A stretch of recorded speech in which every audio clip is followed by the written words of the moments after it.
Hace algunas semanas comenzamos esta serie en el libro de Gálatas. Y una de las primeras afirmaciones que hicimos al comenzar esta serie estaba ligada al hecho de que esta carta es importante para nosotros. Fue importante para las iglesias de Galacia, pero es de suma importancia para toda iglesia cristiana, como vimos la semana pasada, porque es posible comenzar bien y terminar mal. Esa es exactamente la historia de muchos de estos que se encontraban en las iglesias de Galacia.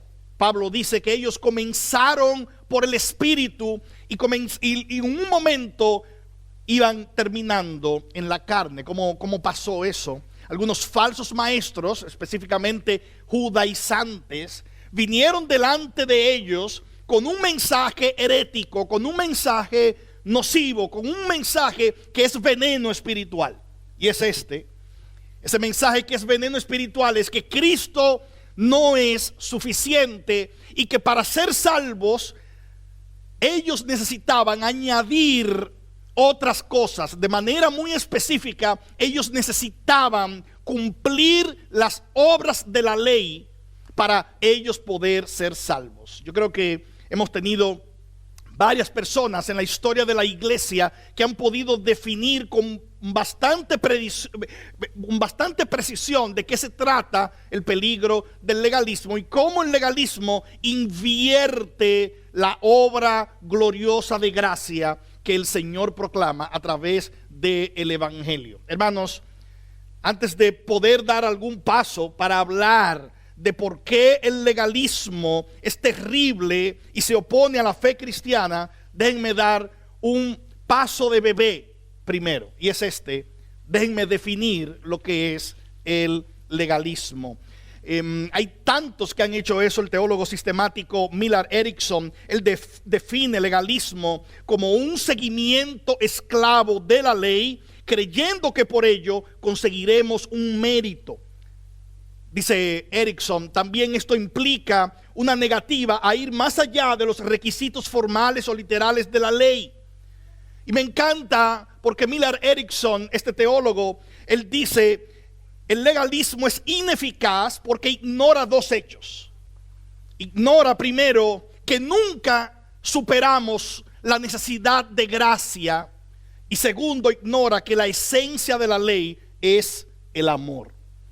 Fin de la cita. En otras palabras, lo que Erickson dice aquí, y es algo que otros han proclamado con otras palabras, es que el legalismo daña completamente nuestra visión de Dios, porque nos coloca a nosotros como nuestros propios héroes en la salvación, mientras al mismo tiempo ignora el carácter bondadoso y amoroso de Dios. ¿Qué es lo que el legalismo hace y cómo se define? El legalismo, por lo tanto, invierte la verdad del Evangelio. Esto es lo que el Evangelio dice: fe en Cristo.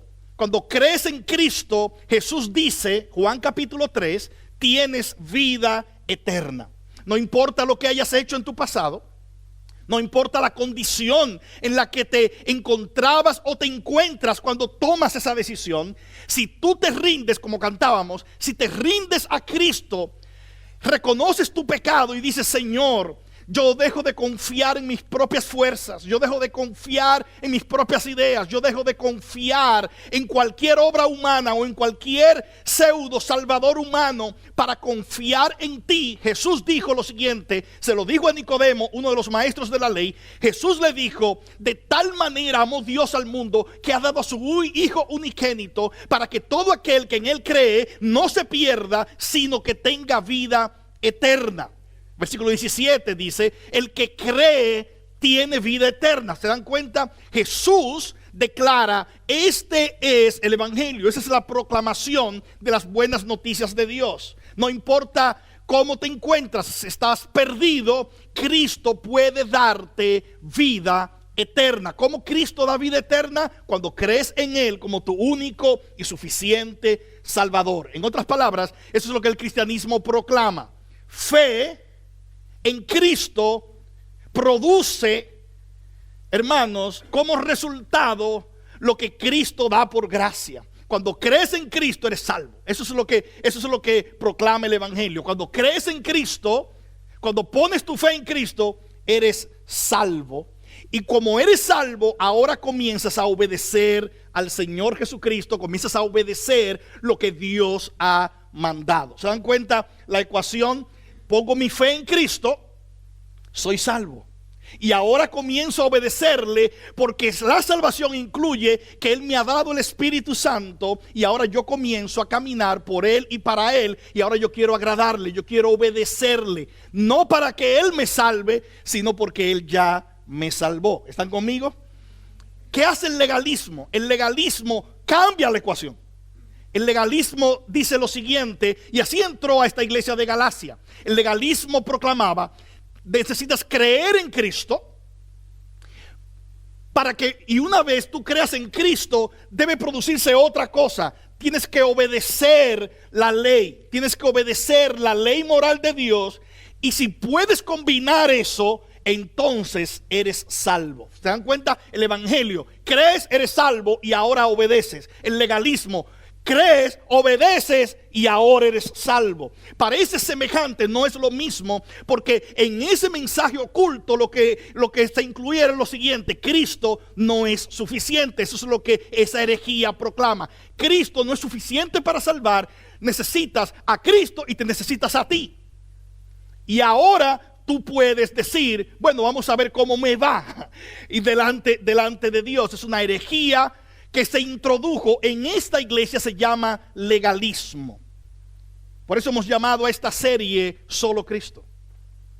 Porque queremos, hermanos, que quede bien claro mientras estudiamos esta carta o mientras caminamos nuestra vida de fe, de que lo único que tú y yo necesitamos en orden de reconciliarnos con Dios es a Cristo Jesús.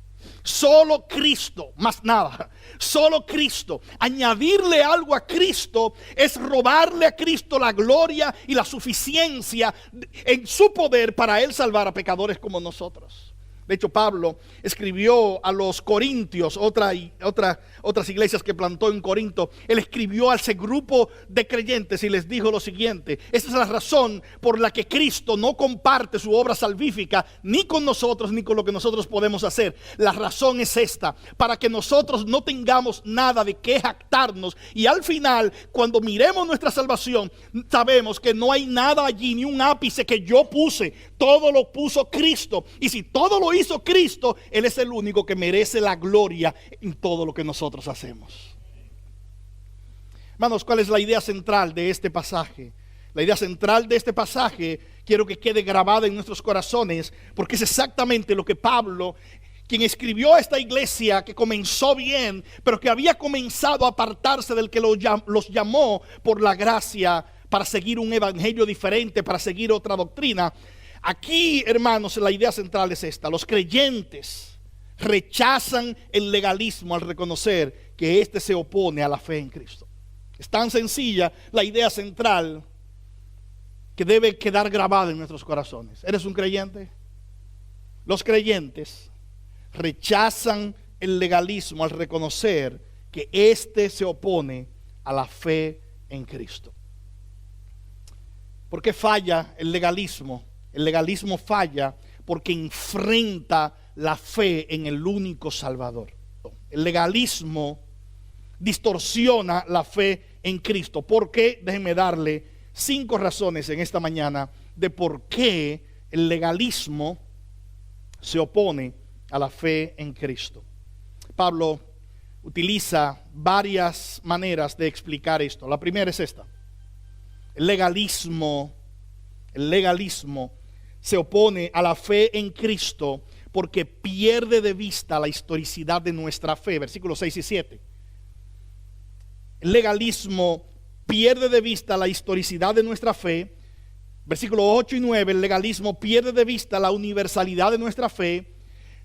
Versículos 10 hasta el 12. El legalismo reemplaza por maldición la bendición de la fe. 4. El legalismo rechaza al que se hizo maldición para salvar por la fe. Y 5 y último, el legalismo rechaza la promesa del Espíritu que se recibe por fe. Vamos al a la primera razón. El legalismo se opone a la fe en Cristo porque pierde de vista la historicidad de nuestra fe. Versículos 6 y 7. ¿Dónde va Pablo para hablar de la fe cristiana? Se remonta a Abraham. Y en tu Biblia, y puedes tomar esto como nota, la figura de Abraham es una figura importante. Es llamado padre de la fe. Pablo hace lo mismo en Romanos capítulo 4 al mencionar la vida de Abraham. Abraham aparece en Génesis. El autor de Génesis describe cómo Dios transformó a un hombre que venía de la idolatría llamado Abraham y lo convierte en el padre, si se quiere, por la fe de todos los creyentes. Dios llama a Abraham, lo llama de su tierra, lo llama de su ciudad, lo llama de su familia, donde se encontraba adorando los ídolos de su familia, de su padre Taré. Así que Dios lo llama, y cuando lo llama luego a abandonar todo eso para seguirle por fe, Dios le da una promesa a Abraham. Dios le da una promesa. Génesis capítulo 12. Esa promesa es repetida varias veces, incluyendo en el capítulo 15 del libro de Génesis. Esa promesa básicamente se resume de la siguiente manera. Dios le dice a Abraham: yo voy a hacer una nación de ti. Yo te he llamado. Tú no vas a poder contar tu descendencia. Y te he llamado con un propósito mucho más que familiar. El propósito por el que te he llamado es que de ti yo voy a hacer no solo una nación grande, sino que a través de tus lomos yo voy a traer la simiente de donde vendría el Mesías. Yo voy a traer esa simiente que es el Mesías, y en ti, por lo tanto, yo voy a bendecir a todas las naciones de la tierra. Génesis capítulo 12, Génesis capítulo 15, de manera muy especial, hablan acerca de Abraham. ¿Qué hace Dios con Abraham? Dios hace un pacto con Abraham. Y cuando Dios hace un pacto con Abraham, déjenme explicar un poco cómo se hacían los pactos antes. Se encuentra en Génesis capítulo 15, lo vas a encontrar allí. Cuando Dios llama a Abraham, le dice: este es el pacto que voy a hacer contigo. Es un pacto que no se basa en lo que tú hagas. Abraham no tenía obras que mostrar. Es un pacto que se basa en lo que yo voy a hacer contigo. En otras palabras, es un pacto que se basa en una promesa de parte de Dios. En el momento en que Abraham vivió, eso es como las naciones generalmente se relacionaban. Había grandes naciones y había naciones pequeñas. Esas naciones pequeñas o pueblos pequeños obviamente no tenían ningún tipo de ventaja en contra de una nación grande.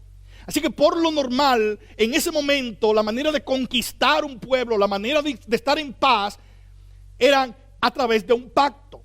La manera en que conquistaba una nación grande a una nación pequeña era a través de un pacto. Y la manera como una nación pequeña subsistía y estaba en paz sin tener miedo era a través de un pacto. ¿Cómo sucedía ese pacto? Sucedía que el rey, el gran rey, el rey de la nación grande, venía al rey de la nación pequeña. Se conoce como un rey vasallo.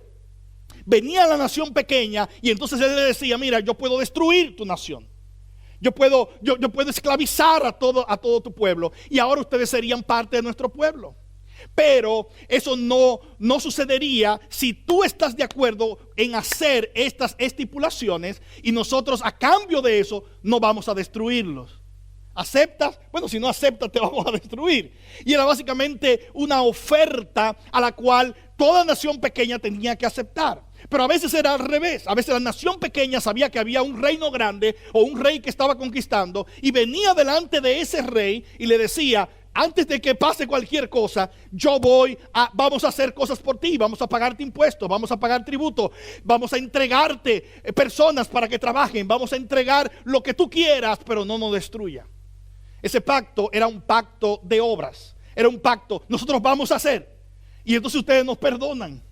Esa es la idea en la que funciona el pacto de obras. Pero había otra manera cuando el gran rey no era el que recibía la oferta, sino cuando él era el que daba la oferta. Y él decía: mira, tu nación nosotros podemos destruirla. Puede caerte la maldición de que nosotros te invadamos, pero no queremos hacerlo.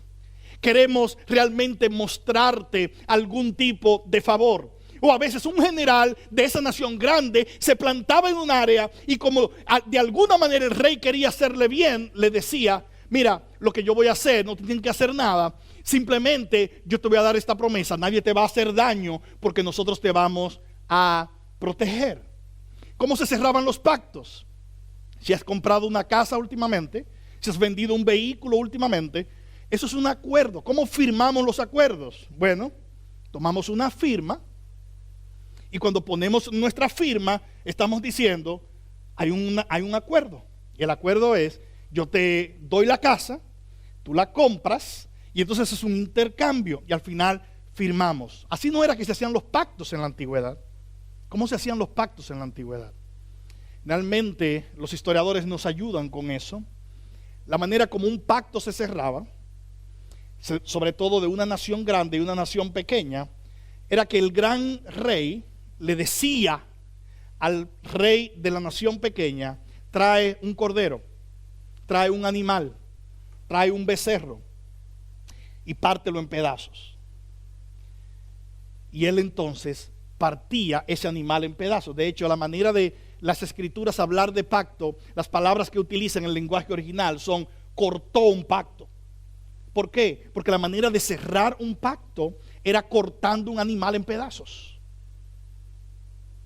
Y cuando cortaba el animal en pedazos, le dice, ¿para qué iban a cortar el animal en pedazos? Era sencillo. El gran rey le decía, ¿viste ese animal cortado en pedazos?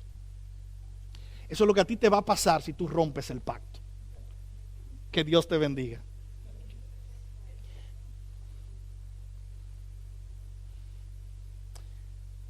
Y ahora nosotros podemos entender Génesis capítulo 15. Así que los invito a Génesis capítulo 15. ¿Por qué vamos a Génesis 15? Porque es imposible entender este pasaje si tú no entiendes Génesis 15. Pablo trae a Génesis 15 aquí como un recordatorio a aquellos que querían sumarle al evangelio, diciéndoles, ustedes no entienden de qué se trata la fe en Dios. Ustedes no entienden cuál es la historicidad de nuestra fe. Oh Gálatas insensatos, ustedes abandonaron la fe, perdiendo de vista que al abandonar la fe para ahora confiar en el legalismo, para ahora confiar en que sus obras le pueden salvar, ustedes han perdido en absoluto toda idea de cómo históricamente Dios se ha revelado y se ha relacionado con los seres humanos. Génesis 15, recuerdan, en Génesis 12 Dios le dio una promesa a Abraham, aquí le va a reafirmar la promesa, versículo 1 del capítulo 15 de Génesis. Esto es lo que dice, eso es bien al principio de la Biblia. Después de estas cosas, la palabra del Señor vino a Abraham en visión, diciendo, no temas, Abraham, yo soy un escudo para ti, tu recompensa será muy grande. Y Abraham dijo, oh Señor Dios, ¿qué me darás? Puesto que yo estoy sin hijos y el heredero de mi casa es Eliezer de Damasco. Dijo además Abraham, no me has dado descendencia y uno nacido de mi casa, en mi casa, es mi heredero. Esto es lo que Abraham dice. Dios le ha hecho una promesa de que él va a ser bendición para todas las naciones y de que de sus lomos él va a sacar una nación grande, de que en él serían benditas todas las naciones de la tierra. Y Abraham muy lógicamente le dice al Señor, Señor, pero ¿cómo puede eso pasar si yo no tengo hijos? De hecho, mi heredero va a ser un esclavo que nació en mi casa. Esa es una norma legal de su época, versículo 4. Pero la palabra del Señor vino a él diciendo, tu heredero no será este, sino uno que saldrá de tus entrañas. Él será tu heredero. Subraye eso, él será en singular, porque Pablo va a usar ese lenguaje. Versículo 5, el Señor lo llevó fuera y le dijo, ahora mira al cielo y cuenta las estrellas, si te es posible contarlas. Y añadió, así será tu descendencia. Y Abraham creyó en el Señor y él se lo reconoció por justicia. ¿Qué le reconoció Dios por justicia a Abraham? ¿Que Abraham se había portado bien? No. ¿Qué le reconoció Dios por justicia a Abraham? ¿Que Abraham tenía una hoja impecable, perfecta? No. Dios reconoció por justicia, es decir, como algo que Dios aceptaba de parte de Abraham, que Abraham creyó lo que Dios le dijo. Dice versículo 5, el Señor le dijo a Abraham, si te es posible contarlas, así será tu descendencia. Versículo 6, Abraham creyó, tuvo fe y él se lo reconoció por justicia. Verso 7, le dijo, yo soy el Señor que te saqué de Ur de los Caldeos para darte esta tierra para que la poseas. En otras palabras, Abraham, yo soy el gran rey. Tú eres el rey vasallo. Tú eres el que eres parte de todo un origen insignificante. Yo soy el gran rey. Voy a hacer un pacto contigo, no por cosas que tú hiciste, sino por quien yo soy. Versículo 7, yo soy el Señor que te saqué de Ur de los Caldeos para darte esta tierra para que la poseas. Verso 8, entonces Abraham le preguntó, oh Señor Dios, ¿cómo puedo saber que la poseeré? El Señor le respondió, tráeme una novilla de 3 años, una cabra de 3 años, un carnero de 3 años, una tórtola y un pichón. Ya ustedes saben lo que va a pasar, ¿verdad? Verso 10, Abraham le trajo todos estos, los partió por la mitad y puso cada mitad enfrente de la otra, pero no partió las aves. Y las aves de rapiña descendían sobre los animales sacrificados, pero Abraham las ahuyentaba. A la puesta del sol, un profundo sueño cayó sobre Abraham. El terror de una gran oscuridad cayó sobre él. Y Dios dijo a Abraham, ten por cierto que tus descendientes serán extranjeros en una tierra que no es suya, donde serán esclavizados y oprimidos durante 400 años. Pero yo también juzgaré a la nación a la cual servirán, y después saldrán de allí con grandes riquezas. ¿De qué está hablando Dios? Dios le dice a Abraham, 400 años antes de que el pueblo de Israel fuera esclavo en Egipto, dice, ellos serán esclavos, yo los libertaré. Verso 15, tú irás a tus padres en paz, vas a morir y serás sepultado en buena vejez. En la 4ª generación, ellos regresarán acá, porque hasta entonces no habrá llegado a su colmo la iniquidad de los amorreos. Y sucedió que cuando el sol ya se había puesto, hubo densas tinieblas. Déjenme detenerme aquí. ¿Cómo se sellaba el pacto? Se cortaban los animales. Y ahora, la persona que si fallaba, le iba a pasar lo que le pasó a esos animales, tenía que caminar por en medio de los animales. Como una señal de que ahora ese destino que le aconteció a ellos era también una posibilidad para él. Pero en toda la historia nunca se ve a Abraham caminando en medio de estos animales muertos. ¿Qué tipo de pacto va a ser este? Verso 17, sucedió que cuando el sol ya se había puesto, hubo densas tinieblas y apareció un horno humeante y una antorcha de fuego que pasó por entre las mitades de los animales. En aquel día el Señor hizo un pacto con Abraham diciendo, a tu descendencia he dado esta tierra, desde el río de Egipto hasta el río grande, el río Éufrates, la tierra de los kenitas, los cenezeos, los cadmoneos, los hititas, los fereceos, los refaitas, los amorreos, los cananeos, los gergeseos y los jebuseos. ¿Qué es lo que sucede aquí, hermanos?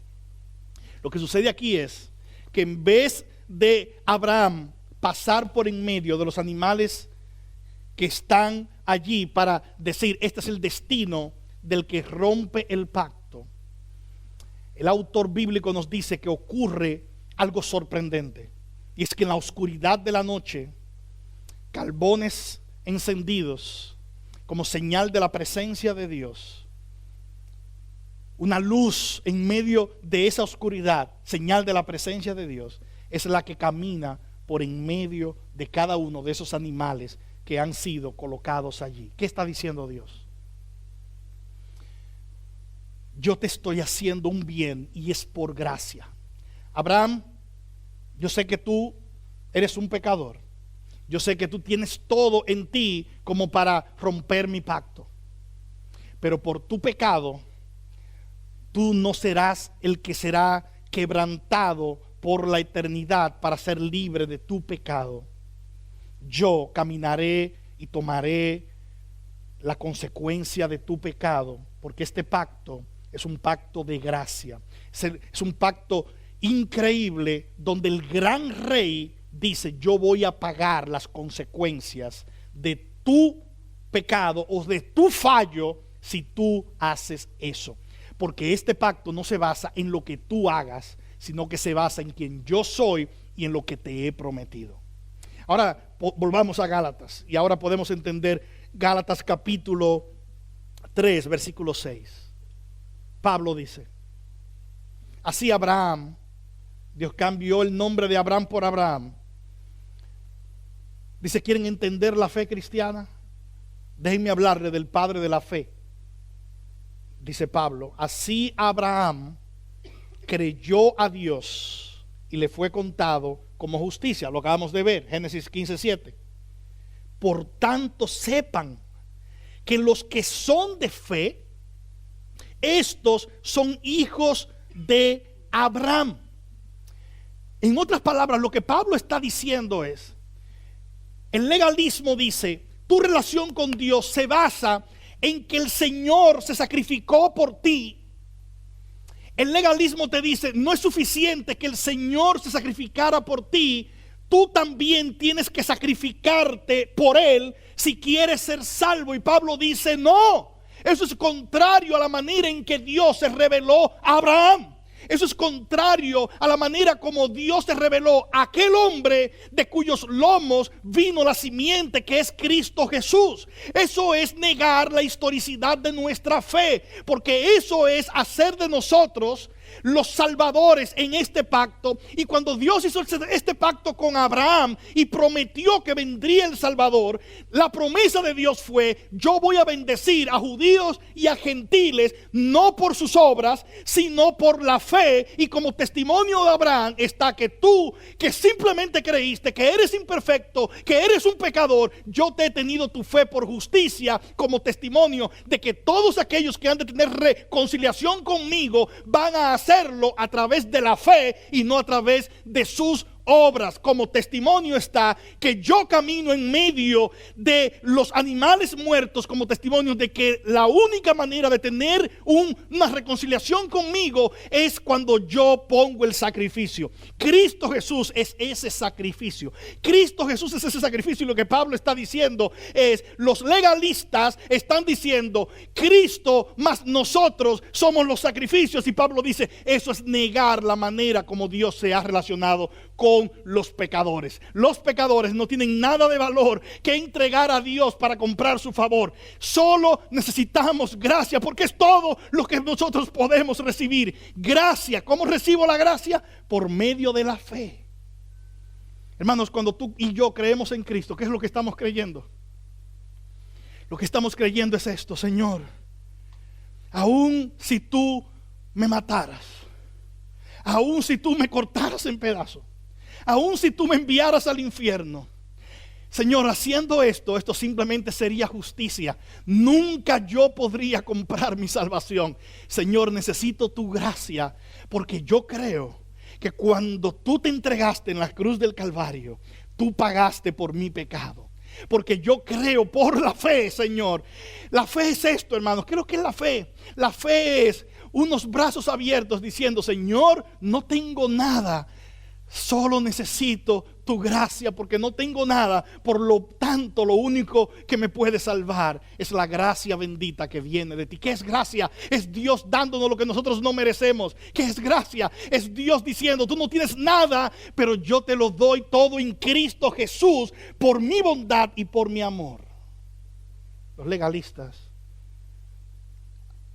al entrar la obediencia como parte de la salvación, como parte de la causa de la salvación, estaban simplemente negando la historicidad de nuestra fe. El legalismo pierde de vista la historicidad de nuestra fe. Segundo, el legalismo pierde de vista la universalidad de nuestra fe. Versículos 8 y 9, esto es lo que dice: la Escritura, previendo que Dios justificaría a los gentiles. Pablo vuelve a Génesis 15. La Escritura, previendo que Dios justificaría a los gentiles por la fe, anunció de antemano las buenas nuevas a Abraham, diciendo: en ti serán benditas todas las naciones. Así que los que son de la fe son bendecidos con Abraham, el creyente. Que lo segundo que Pablo dice: el legalismo pierde de vista la universalidad de nuestra fe. ¿Qué hicieron los legalistas? Entendieron que la fe y la relación con Dios dependía de sus obras, por lo tanto no era fe. haciendo de una nación en particular la única que tenía relación con Dios, y que para ahora tener una relación con Dios, tú tenías primero que hacerte ciudadano de esa nación, tenías que hacerte prosélito. Los judaizantes vinieron a Galacia con este mensaje: ustedes tienen a Cristo, muy bien, pero ahora ustedes necesitan obedecer la ley, ustedes necesitan circuncidarse, ustedes necesitan convertirse en parte de la nación judía y de la religión del judaísmo si ustedes quieren tener una relación con Dios. Cristo no es suficiente, tú también tienes que ser como uno de nosotros. Pablo dice, esa no es nuestra fe. Eso no fue lo que Dios le dijo a Abraham. ¿Qué le dijo Dios a Abraham? En ti serán benditas todas las naciones.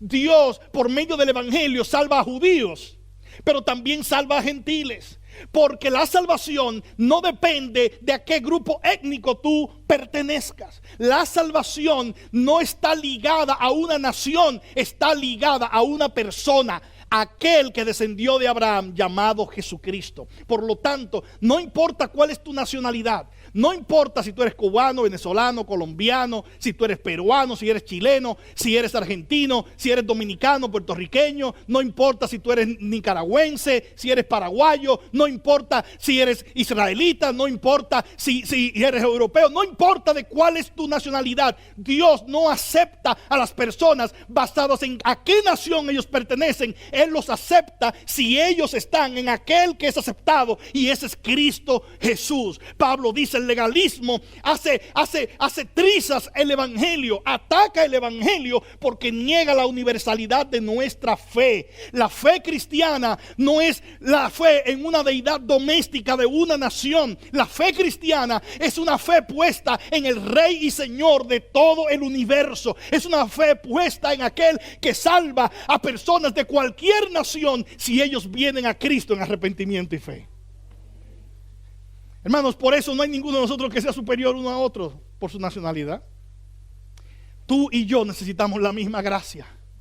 El legalismo es una manera de discriminar a otros, poniéndome a mí en un pedestal donde ahora yo me siento mejor que el otro, y ahora llamo a la otra persona. Tú estás en Cristo, pero tú necesitas subir a mi pedestal.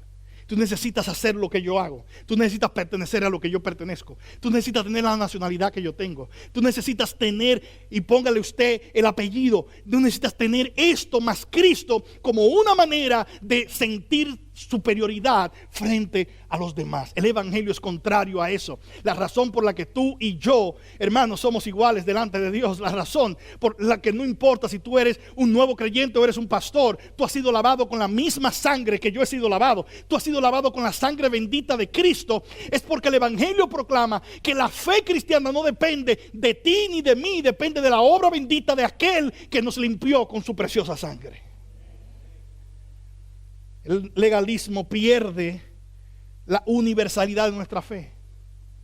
Versículo 9. Así que los que son de la fe, dice Pablo,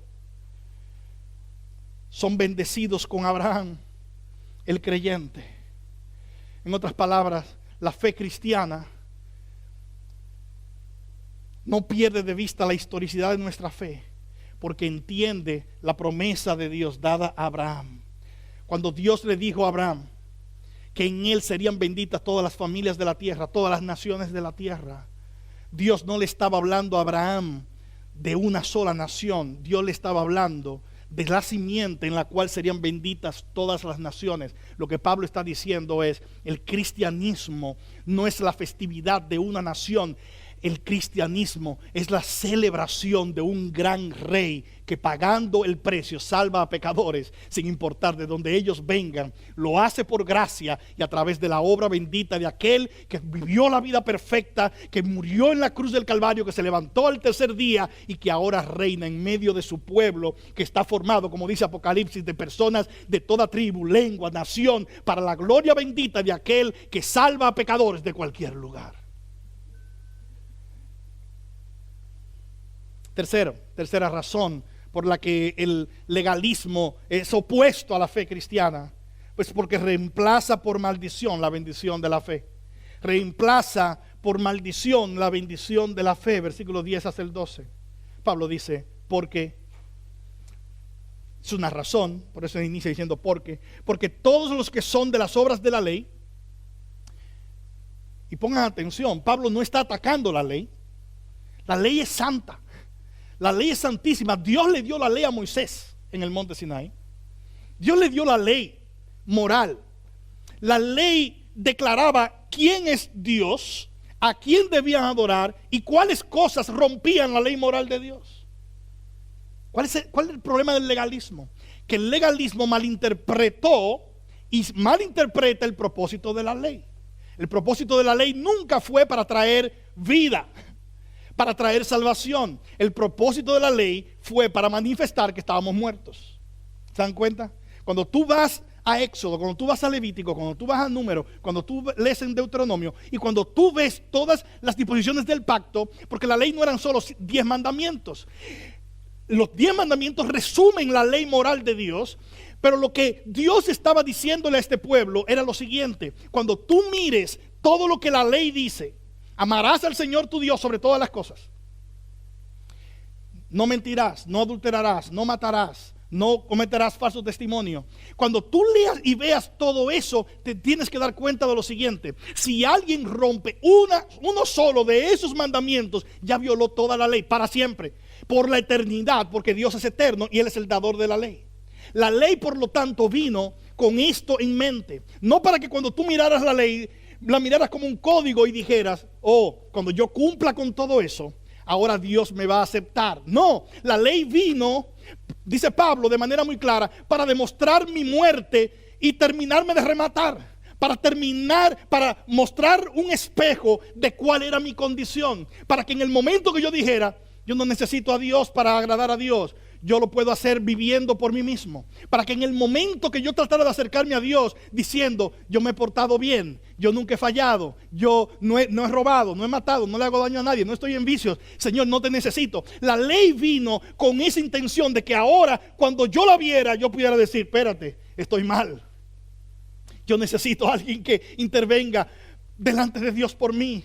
Yo necesito, una religión no me puede salvar, portarme bien no me puede salvar, porque yo he roto algunas de estas cosas, no una vez, 2, 3, 4, ilimitadas veces. La ley vino para mostrarme eso. El legalista dice, esta es la ley y Dios me la dio para que me salvara. Mentira, porque la ley no vino para salvar, no vino para dar vida, sino que la ley vino para mostrarme que estaba muerto. Léalo conmigo, lo dice el texto, versículo 10. Porque todos los que son de las obras de la ley, Pablo le llama así a estos legalistas, le dice, todos los que están a favor de que tu salvación tú las ganas por obras de la ley, están bajo maldición. El legalismo es un camino de maldición. Pues escrito está, maldito todo el que no permanece en, subraye, todas las cosas escritas en el libro de la ley, para hacerlas. Todas las cosas. ¿Sabe qué significa esa palabra en el idioma original? Todas, significa todas. Maldito todo el que no permanece en todas las cosas. La ley vino para decirme, oh, está bien, este eres tú. ¿En cuál de estas cosas tú las has guardado toda tu vida? Todas las cosas. La ley vino para decirme, no puedes agradar a Dios con tus propias fuerzas. Estás muerto. Has violado la ley 1 y 1000 veces. Has pecado 1 y 1000 veces. Y la consecuencia es tu muerte espiritual. Verso 11. Y que nadie es justificado ante Dios por la ley es evidente. ¿Por qué? Porque el justo, dice Pablo, y cita allí una vez más las escrituras, porque el justo vivirá. ¿Por qué? Porque el justo vivirá por la fe. El justo vivirá por la fe. Habacuc capítulo 2 verso 4 es lo que Pablo está citando. Porque ese no era el propósito de la ley. Verso 12. Sin embargo, la ley no se basa en la fe. Al contrario, el que hace vivirá, y como tú no haces, entonces morirás. Solo puedes vivir por fe. Solo puedes tener vida eterna por fe. Pablo dice, Cuando alguien te dice que Cristo no es suficiente y que tú necesitas guardar la ley para ser salvo, él te está predicando un mensaje de condenación. Déjeme traerlo aquí a nuestros días para que usted lo entienda. Cuando alguien te dice, Cristo no es suficiente, por lo tanto, aún tú hayas creído en Cristo, si tú no oras mucho, tú te vas al infierno, tú estás diciendo, Cristo más el número de horas que yo oro. Eso es legalismo. Y usted conoce muchos caminos, conoce muchos lugares donde la persona le dice, ok, tú profesas que eres cristiano, pero si la mujer usa un pantalón, entonces ella va al infierno. ¿Qué está diciendo? Lo que le está diciendo es, Cristo no es suficiente, la ropa que tú tienes que sumarla para tú ser salvo.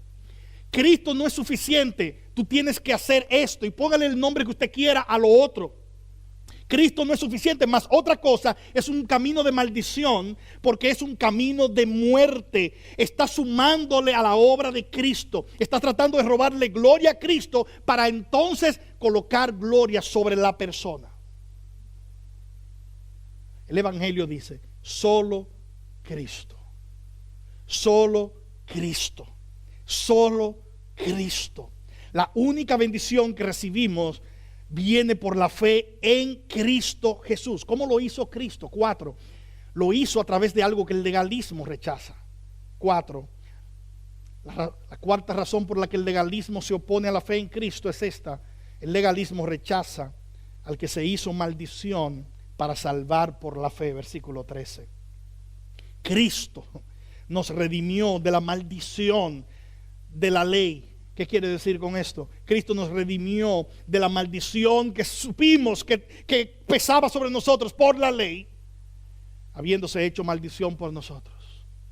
Porque escrito está, maldito todo el que cuelga de un madero. Esto es lo que Pablo está diciendo. Esta es la razón por la que el Evangelio es poder de Dios para salvación. Esa es la razón por la que cuando tú vienes a Cristo en arrepentimiento y fe, tú estás haciendo dos cosas. Primero, tú estás reconociendo que estabas bajo maldición sin Cristo. Y segundo, tú estás abrazando la única oportunidad de bendición que tú y yo tenemos, que es venir a Cristo. Cuando alguien le suma a la obra de Cristo, cuando alguien dice es Cristo más cualquier otra cosa, es Cristo más cualquier otra práctica, es Cristo más cualquier otro hábito, es Cristo más cualquier otro requisito, lo que está haciendo, eso es lo que Pablo está diciendo, es rechazando a aquel que se hizo maldición para que nosotros recibiésemos bendición. ¿Cómo lo hizo el Señor Jesucristo? Segunda de Corintios capítulo 5 versículo 21. Al que no conoció pecado. ¿Quién es ese? Cristo. Por nosotros lo hizo pecado. ¿Qué es eso? Hacer pecado a alguien es una figura que nosotros en nuestro entendimiento no podemos alcanzar todo el significado. Lo que quiere decir el apóstol Pablo es que en la cruz Cristo tomó el pecado de todos aquellos que iban a creer en Él y a los cuales Él iba a salvar. Y lo que está diciendo es que tomó todo ese pecado a tal punto que no se veía a Él y solo se veía el pecado. Al que no conoció pecado, por nosotros lo hizo pecado.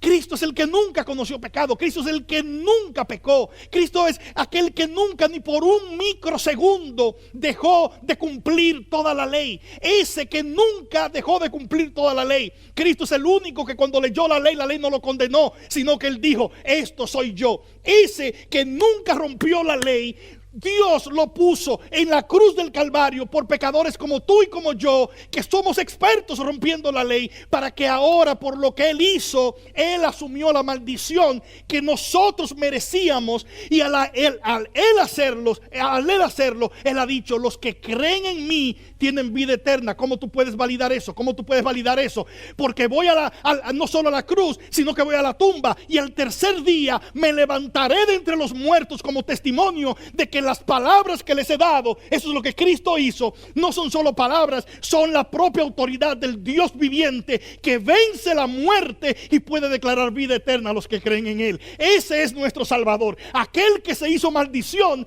para que tú y yo ahora tengamos la bendición gloriosa de Dios. Pero espérese, eso es lo que Pablo dice. ¿Cómo yo puedo tomar a mi Salvador y decir, no me interesa lo que hiciste, es muy poco lo que hiciste, déjame yo hacer algunas otras cosas para yo lograr mi salvación. Pablo dice, eso es un camino de maldición. Rechazar a Cristo, al que se hizo maldición, es un camino de maldición, y eso es lo que el legalismo hace. Hermanos, tu salvación y mi salvación no depende de tus obras y mis obras. No dependió cuando fuiste salvo, no dependerá nunca de ti ni de mí. Depende de la obra de Cristo en nosotros. Quinto y último, el legalismo debe ser rechazado porque él rechaza la promesa que se recibe por fe, versículo 14, a fin de que en Cristo Jesús la bendición de Abraham viniera a los gentiles. ¿Qué eran los gentiles? Los que no éramos judíos. El evangelio es poder de Dios porque salva judíos y no judíos, porque salva hombres y mujeres, porque salva esclavos y libres, porque salva a cualquier persona que venga a Cristo Jesús. Este es el versículo 28 del capítulo 3. Es por eso que en Él ya no hay esclavo ni libre, ni hombre ni mujer, ni judío ni gentil, sino que todos nosotros somos uno en Cristo. Eso es lo que Cristo hace. A fin, verso 14, de que en Cristo Jesús la bendición de Abraham viniera a los gentiles, para que recibiéramos la promesa del Espíritu mediante la fe. ¿Qué hace el Señor ahora? Hermanos, y no hay un solo sermón acerca de las obras de la ley que no deba concluir como Pablo concluye en el versículo 14. ¿Qué hacemos con las obras de la ley? ¿Qué hacemos con el no mentirás, no matarás, no cometerás adulterio, no dirás falso testimonio? ¿Qué hacemos con eso? El antinomianismo te dice, eso no importa ya, eso es una herejía. El evangelio te dice, eso no tiene que ver con la causa de tu salvación, tiene que ver con lo que la salvación ahora produce. Cuando el Señor te salva, ¿sabes lo que el Señor hace? Él ahora comienza a producir en tu corazón, en mi corazón, en aquellos que Él salva. Él comienza a producir las obras de la ley. En otras palabras, las leyes que estaban escritas en tablas, ahora el Señor las coloca en el corazón de aquellos que Él salva, de forma tal que ahora pone en ellos el deseo de agradar a Dios, no para que Dios los salve, sino porque Él los salvó. ¿Cómo Dios hace eso? Versículo 14, Él nos da el Espíritu Santo. No puede ser cristiano sin el Espíritu de Dios. No puede ser cristiano sin Espíritu Santo. Un montón de personas tienen miedo hoy de hablar del Espíritu Santo. No puede ser cristiano sin el Espíritu de Dios. Eso es lo que el Señor hace. Cuando tú vienes a los pies de Cristo, Él ahora te da el Espíritu. Sucedió en Pentecostés, la primera vez que el Espíritu desciende para quedarse con la iglesia. Sucede ahora con toda persona que viene a Cristo. Si tú no eres un cristiano y hoy te arrepientes, el Señor hoy te da su Espíritu, te sella con su Espíritu, te da el Espíritu, porque tú no puedes vivir la vida cristiana sola. Tú no puedes ser un cristiano en tus propias fuerzas. ¿De dónde tú tienes ahora las fuerzas? Alguien dice, de leer la palabra de Dios. ¿De dónde tú sacas el deseo de leer la palabra de Dios? La única manera que esa hambre por la palabra de Dios, que esa hambre para agradar a Dios, que esa hambre para amar a Dios, que esa hambre, ¿de dónde viene eso? Viene de que el Señor ahora nos ha dado su Espíritu, y el Espíritu comienza a fructificar en nosotros y comienza a haber paz, mansedumbre, gozo, fe, templanza. Comienza a manifestarse trayendo la paz que solamente Dios da, porque el Espíritu de Dios viene a todo cristiano. Alguien dice, yo necesito paz. Ven a Cristo. Ay, yo no tengo gozo en mi vida es un lamento. Ven a Cristo Jesús. El Señor nunca ha prometido librarte de tus aflicciones en esta tierra, pero sí ha prometido que aún en medio de todas las aflicciones, al darte su Espíritu, tú vas a poder tener gozo, paz, propósito. Tú vas a poder caminar en esta tierra sabiendo que las muchas aguas pueden rodearte, pero ninguna de ellas te ahogará, porque el Señor prometió estar contigo. La única manera de caminar en fe en este mundo no es si Dios quita todos los problemas y todas las circunstancias alrededor nuestra cambia. Hermanos, eso no es lo que hunde una vida. Lo que hunde una vida no son las multitudes de problemas, no son las multitudes de circunstancias, no son las multitudes de diferentes cosas negativas a su alrededor. Lo que hunde a una vida es estar en medio de todo eso y entonces su vida llena de agujeros porque el Espíritu de Dios no está allí y no lo está cubriendo. Cuando tú vienes a los pies de Cristo, esto es lo que el Señor promete. Aunque haya muchas aguas a tu alrededor, ellas nunca te negarán. Aunque haya muchas aflicciones, confía, ya yo vencí al mundo. Cristo Jesús viviendo en nosotros es la clave de la vida cristiana, y Él revela eso a través de la obra y presencia del Espíritu Santo en la vida de nosotros como creyentes. Pablo dice: el legalismo hace de mí mi propio Salvador. El legalismo es un clamor diciendo: Espíritu Santo, yo no te necesito porque yo puedo vivir para Dios por mis propias fuerzas. Pablo dice: el legalismo es una maldición. La bendición gloriosa es venir a Cristo y verlo a Él como el único Salvador, porque únicamente así el Espíritu de Dios ahora mora en mí. Y aunque venga la oposición, y aunque venga lo difícil, y aunque vengan los retos, aunque venga, hermanos, lo peor que pueda llegar, hermanos, no vamos a hundirnos, porque el Espíritu de Dios está con nosotros y Él nos sostiene en medio de las vicisitudes de la vida. ¿Cómo vamos a abrazar el legalismo? El legalismo es una maldición, pero Cristo Jesús se hizo maldición para que tú y yo tengamos la bendición gloriosa de caminar por Él y para Él. Cristo merece toda gloria.